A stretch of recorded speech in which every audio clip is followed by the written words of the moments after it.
നമസ്കാരം. പഹൽഗാം ഭീകരാക്രമണത്തിന് പിന്നാലെ അമേരിക്ക നടത്തിയ പ്രതികരണം എന്തായിരുന്നു എന്ന് നമ്മൾ കണ്ടതാണ്. അതൊരു ഹീനമായ പ്രവൃത്തി എന്നാണ് അമേരിക്കൻ പ്രസിഡന്റ് ഡൊണാൾഡ് ട്രംപ് അന്ന് പ്രതികരിച്ചത്.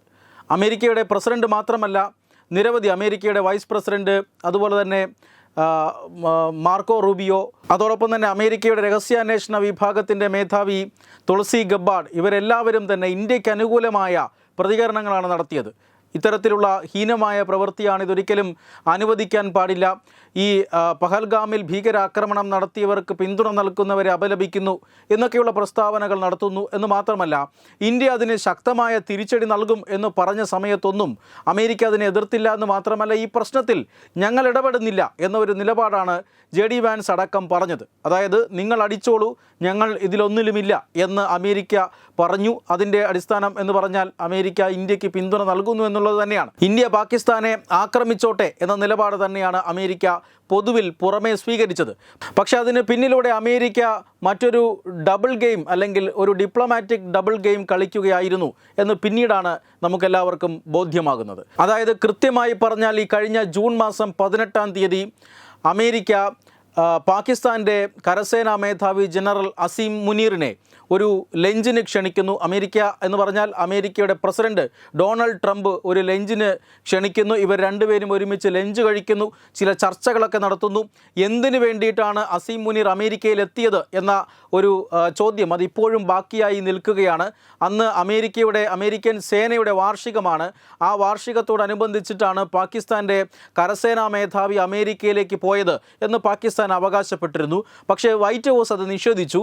ഈ അമേരിക്കൻ സേനയുടെ വാർഷികം 200-ാമത് വാർഷികമോ മറ്റുമാണ്. ആ വാർഷികത്തിന് പുറത്തുനിന്ന് ആരെയും ക്ഷണിച്ചിട്ടില്ല എന്ന് വൈറ്റ് ഹൗസ് പറഞ്ഞതോടുകൂടി ഈ വാർഷികത്തിനൊന്നും വന്നതല്ല ജനറൽ അസീം മുനീർ എന്ന് വ്യക്തമാവുകയാണ്.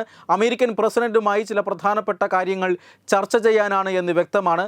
എന്താണ് ചർച്ച ചെയ്തത് എന്ന് ഇപ്പോഴും അമേരിക്ക പുറത്തു വിട്ടിട്ടില്ല. ഈ ഇറാനുമായി നടക്കുന്ന സംഘർഷത്തിൻ്റെ പേരിൽ, അല്ലെങ്കിൽ ഇറാനെ അമേരിക്കയ്ക്ക് ആക്രമിക്കേണ്ടി വന്നാൽ അടിയന്തര സാഹചര്യം ആ ആക്രമണത്തിൽ ഉണ്ടാവുകയാണ് എങ്കിൽ പാകിസ്ഥാൻ്റെ 2 വ്യോമതാവളങ്ങൾ അമേരിക്കയ്ക്ക് വേണം. അത് വാടകയ്ക്കെടുക്കുക എന്നതായിരുന്നു ഈ ചർച്ചയുടെ ഉദ്ദേശം എന്ന് പറയപ്പെടുന്നുണ്ട്. അത് പാകിസ്ഥാൻ അമേരിക്കയ്ക്ക് അനുവദിച്ചു കൊടുക്കുകയും ചെയ്തു. അമേരിക്കയുടെ ഈ B-2 ബോംബറുകൾ അമേരിക്കയിൽ നിന്ന് നേരിട്ട് വന്ന് പറന്നെത്തിയാണ് ഇറാനിൽ ആക്രമണം നടത്തിയത് എങ്കിലും ഇറാൻ ഇതിൽ ശക്തമായി തിരിച്ചടിക്കുകയോ അമേരിക്കയ്ക്ക് കൂടുതൽ സൈനിക നടപടി ഇറാനിൽ ആവശ്യമായി വരികയോ ഒക്കെ ചെയ്താൽ അമേരിക്കയ്ക്ക് ഏറ്റവും അടുത്തുള്ള ഒരു വ്യോമതാവളത്തെ ആശ്രയിക്കേണ്ടി വരും. അതിന് പാകിസ്ഥാനിലെ 2 വ്യോമതാവളങ്ങൾ ഒരുക്കി നിർത്തിയിരുന്നു എന്ന വിവരങ്ങളും പിന്നീട് പുറത്തു വന്നതാണ്. എന്തായാലും അതിലൊതുങ്ങുന്നില്ല അമേരിക്കയും പാകിസ്ഥാനുമായിട്ടുള്ള ബന്ധം എന്ന് വ്യക്തമാവുകയാണ്. അതായത് ഈ കഴിഞ്ഞ ജൂലൈ 2-ാം തീയതി മറ്റൊരു കൂടിക്കാഴ്ച നടന്നു. അതാണ് ഒരുപക്ഷെ ഇതിനേക്കാൾ കൂടുതൽ ഗൗരവമായിട്ടുള്ളത്.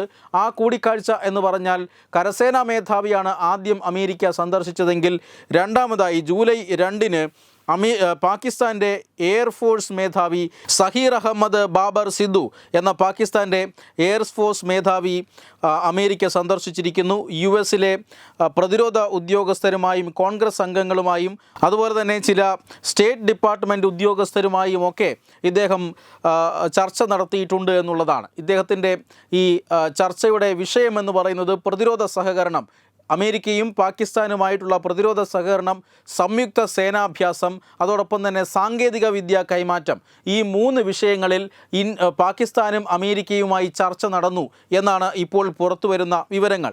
ഈ പാകിസ്ഥാൻ വ്യോമസേനാ മേധാവി സഹീർ അഹമ്മദ് ബാബർ സിദ്ദുവിൻ്റെ സന്ദർശനം ഒന്ന് ഇഴകീറി പരിശോധിച്ചാൽ ഇത് വളരെ പ്രധാനപ്പെട്ട അമേരിക്കയുമായി നടന്ന സമഗ്രമായ ഒരു ചർച്ചയാണ് എന്ന് മനസ്സിലാകും. കാരണം പെൻറ്റഗണിൽ ആസ്ഥാനമാക്കി, അല്ലെങ്കിൽ പെൻറ്റഗണിൽ ഈ പാകിസ്ഥാൻ എയർഫോഴ്സ് മേധാവി ചർച്ച നടത്തിയിരുന്നു. അമേരിക്കൻ സ്റ്റേറ്റ് ഡിപ്പാർട്ട്മെൻറ്റിൻ്റെ ഉദ്യോഗസ്ഥരുമായി ചർച്ച നടത്തിയിരുന്നു.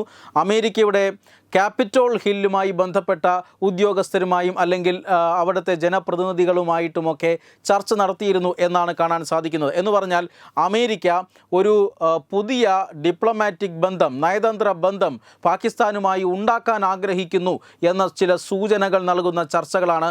ഈ ചർച്ചയുടെ ഫോർമാറ്റ് പരിശോധിച്ചാൽ നമുക്ക് മനസ്സിലാവുക.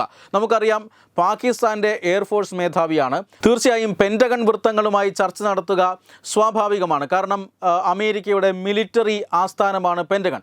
ഇവിടെ ഉള്ള മുതിർന്ന ഉദ്യോഗസ്ഥരുമായി ചർച്ച നടത്തുന്നു. മുതിർന്ന ഉദ്യോഗസ്ഥന്മാരെന്ന് മാത്രമല്ല, അമേരിക്കൻ എയർഫോഴ്സിൻ്റെ മേധാവിയായിട്ടുള്ള ജനറൽ ഡേവിഡ് ഡബ്ല്യു ആൻവിൻ അടക്കമുള്ള എയർഫോഴ്സിലെ ഉന്നത ഉദ്യോഗസ്ഥരുമായി ഇദ്ദേഹം ചർച്ച നടത്തിയിട്ടുണ്ട്. മാത്രമല്ല സ്റ്റേറ്റ് ഡിപ്പാർട്ട്മെൻറ്റിലെ മുതിർന്ന ഉദ്യോഗസ്ഥരുമായി പാകിസ്ഥാൻ എയർഫോഴ്സിൻ്റെ ചീഫ് ചർച്ച നടത്തിയിരിക്കുന്നു. സ്റ്റേറ്റ് ഡിപ്പാർട്ട്മെൻറ്റ് എന്ന് പറഞ്ഞാൽ അമേരിക്കയുടെ വിദേശകാര്യ നയങ്ങളുമായി ബന്ധപ്പെട്ട ആസ്ഥാനമാണ്. അമേരിക്കയുടെ വിദേശകാര്യ വകുപ്പിൻ്റെ ആസ്ഥാനമാണ്. അമേരിക്ക ഏതൊക്കെ രാജ്യങ്ങളുമായി ഇടപഴകുന്നുണ്ട്, ഏതൊക്കെ രാജ്യങ്ങളുമായി ശക്തമായ സഹകരണം വേണം, ഏതൊക്കെ രാജ്യങ്ങളുമായി സഹകരണം വേണ്ട, ഇതൊക്കെ കൃത്യമായി തീരുമാനിക്കുന്നത് അമേരിക്കയുടെ സ്റ്റേറ്റ് ഡിപ്പാർട്ട്മെൻറ്റാണ്. ഇവിടെ പാകിസ്ഥാൻ വ്യോമസേനാ മേധാവി എത്തി നിർണായക ചർച്ചകൾ നടത്തിയിരിക്കുന്നു. മൂന്നാമത്തേത് ക്യാപിറ്റോൾ ഹില്ലാണ്.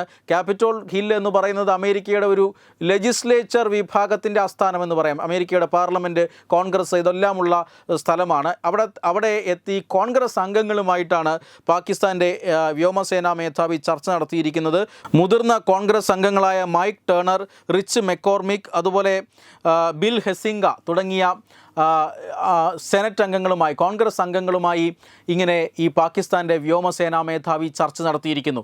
അതായത് അമേരിക്കൻ ജനപ്രതിനിധികൾ, ക്യാപിറ്റോൾ ഹിൽ, അതോടൊപ്പം തന്നെ വിദേശകാര്യ മന്ത്രാലയം, സ്റ്റേറ്റ് ഡിപ്പാർട്ട്മെൻറ്റ്, സൈനിക ആസ്ഥാനമായ പെൻറ്റഗൺ, ഇവിടങ്ങളിലെല്ലാം സമഗ്രമായ ചർച്ച പാകിസ്ഥാൻ്റെ വ്യോമസേനാ മേധാവി നടത്തിയിരിക്കുന്നു.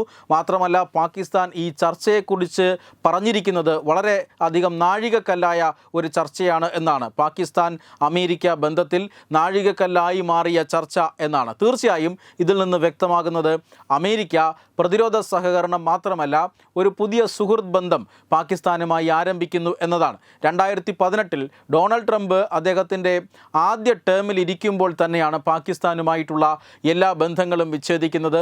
പാകിസ്ഥാനുമായിട്ടുള്ള അല്ലെങ്കിൽ പാകിസ്ഥാന് നൽകി വന്നിരുന്ന സഹായ സഹകരണങ്ങൾ വിച്ഛേദിക്കുന്നത്. മാത്രമല്ല പാകിസ്ഥാനെ ഒരു ഭീകര രാഷ്ട്രമാണ് എന്ന് ഡൊണാൾഡ് ട്രംപ് നിരവധി തവണ പ്രഖ്യാപിച്ചിട്ടുമുണ്ട്. എന്നാൽ അതേ ഡൊണാൾഡ് ട്രംപ് തന്നെ ഇപ്പോൾ പാകിസ്ഥാനുമായി ഒരു തന്ത്രപരമായ മറ്റൊരു സഖ്യത്തിന് തയ്യാറെടുക്കുന്നു എന്നതിൻ്റെ സൂചനകളാണ് പാകിസ്ഥാൻ വ്യോമസേനാ മേധാവിയുടെയും കരസേനാ മേധാവിയുടെയും അമേരിക്കൻ സന്ദർശനം എന്ന് നിസ്സംശയം പറയാം. തീർച്ചയായും പാകിസ്ഥാൻ അമേരിക്കയിൽ നിന്നും ആയുധങ്ങൾ വാങ്ങിയെടുക്കാൻ ശ്രമിക്കുമെന്ന കാര്യത്തിലും തർക്കമൊന്നുമില്ല. ഇപ്പോൾ ഈ മേഖലയിലെ വിദഗ്ധരടക്കം പ്രവചിക്കുന്നത് അമേരിക്കയിൽ നിന്നും ചില ആയുധങ്ങൾ, അതായത് F-16 വിമാനങ്ങൾ, അത് പാകിസ്ഥാന് വളരെ അത്യാവശ്യമാണ്.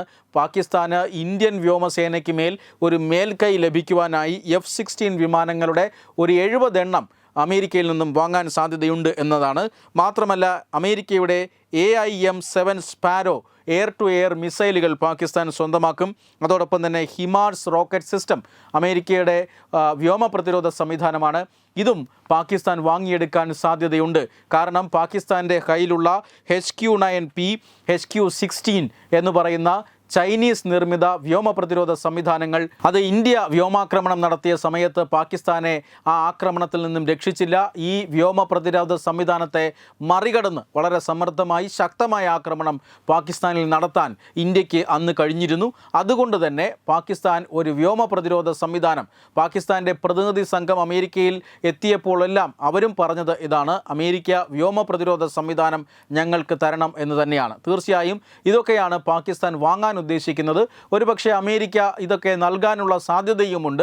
അത്തരത്തിലുള്ള ഒരു ബന്ധമാണ് ഇപ്പോൾ പാകിസ്ഥാനും അമേരിക്കയും തമ്മിൽ ഉടലെടുത്തു വരുന്നത്. ഈ ഒരു ചർച്ചകളിലെ അല്ലെങ്കിൽ പാകിസ്ഥാനും അമേരിക്കയും തമ്മിൽ രൂപപ്പെട്ടു വരുന്ന ഈ പുതിയ നയതന്ത്ര ബന്ധത്തിലെ മറ്റൊരു പ്രധാനപ്പെട്ട പ്രത്യേകത, അമേരിക്ക പാകിസ്ഥാനിലെ രാഷ്ട്രീയ നേതൃത്വത്തെ പൂർണ്ണമായും അവഗണിക്കുന്നു എന്നുള്ളതാണ്. പാകിസ്ഥാൻ ഒരു പ്രസിഡൻ്റുണ്ട്, പാകിസ്ഥാന് തിരഞ്ഞെടുക്കപ്പെട്ട ഒരു സർക്കാരുണ്ട്, അതിനെ നയിക്കുന്ന ഒരു പ്രധാനമന്ത്രിയുണ്ട്. ഈ പ്രതിനിധികളെ ഒന്നുമല്ല അമേരിക്ക ആശ്രയിക്കുന്നത്, മറിച്ച് അമേരിക്ക ആശ്രയിക്കുന്നത് പാകിസ്ഥാനിലെ പട്ടാളത്തെയാണ്. അതായത് പാകിസ്ഥാൻ ഭരണകൂടത്തിൻ്റെ ഒരു പിൻബലം എന്ന് പറയുന്നത് അമേരിക്കൻ പട്ടാളമാണ്. അവിടെയുള്ളത് ഒരു പാവ ഭരണകൂടമാണ്. ഈ ഭരണകൂടത്തെ നിയന്ത്രിക്കുന്നത് പട്ടാളം തന്നെയാണ് എന്ന് വ്യക്തമാക്കുന്ന ചില നീക്കങ്ങളാണ് അമേരിക്കയും ഇപ്പോൾ നടത്തുന്നത്. അതായത് രാഷ്ട്രീയ നേതൃത്വത്തെ പൂർണ്ണമായും അവഗണിച്ചുകൊണ്ട് പാകിസ്ഥാൻ പട്ടാളവുമായി അമേരിക്ക പുതിയ ബന്ധത്തിനൊരുങ്ങുന്നു എന്ന് തന്നെയാണ് ഈ രണ്ട് കൂടിക്കാഴ്ചകളും സൂചിപ്പിക്കുന്നത്. വെബ് ഡെസ്ക് തത്വമൈ ന്യൂസ്. രാവുമായണം രാമനെ അറിയണം. സ്കൂൾ കുട്ടികൾക്കായുള്ള രാമായണം പ്രശ്നോത്തരി. ജൂലൈ 20 ഞായറാഴ്ച രാവിലെ 9 മണിക്ക്. സ്ഥലം കൃഷ്ണപിള്ള മെമ്മോറിയൽ ഓഡിറ്റോറിയം, നന്ദാവനം, തിരുവനന്തപുരം. രാമായണ മാസാചരണത്തോടനുബന്ധിച്ച് തത്വമയി TV സ്കൂൾ കുട്ടികൾക്കായി ഒരു രാമായണം പ്രശ്നോത്തരി സംഘടിപ്പിക്കുന്നു. ഈ വരുന്ന ജൂലൈ മാസം 20 ഞായറാഴ്ച തിരുവനന്തപുരം നന്ദാവനം കൃഷ്ണപിള്ള മെമ്മോറിയൽ ഓഡിറ്റോറിയത്തിൽ വെച്ചാണ് ഈ പ്രശ്നോത്തരി പരിപാടി സംഘടിപ്പിക്കുന്നത്. 10 വയസ്സിനും 15 വയസ്സിനും ഇടയിലുള്ള കുട്ടികൾക്കാണ് പ്രശ്നോത്തരിയിൽ പങ്കെടുക്കാൻ കഴിയുക. പങ്കെടുക്കാൻ താല്പര്യമുള്ളവർ പേര്, പഠിക്കുന്ന സ്കൂളിന്റെ ID കാർഡ്, ജനനത്തീയതി തെളിയിക്കുന്ന തിരിച്ചറിയൽ രേഖ എന്നിവ സഹിതം 9034347838 എന്ന നമ്പറിലേക്ക് വാട്സപ്പ് ചെയ്യുക. ഒരു കുട്ടിക്ക് 100 രൂപയാണ് രജിസ്ട്രേഷൻ ഫീസ്. പ്രവേശനം ആദ്യം രജിസ്റ്റർ ചെയ്യുന്ന 54 കുട്ടികൾക്ക് മാത്രം. വിജയികൾക്ക് ആകർഷകമായ സമ്മാനങ്ങൾ.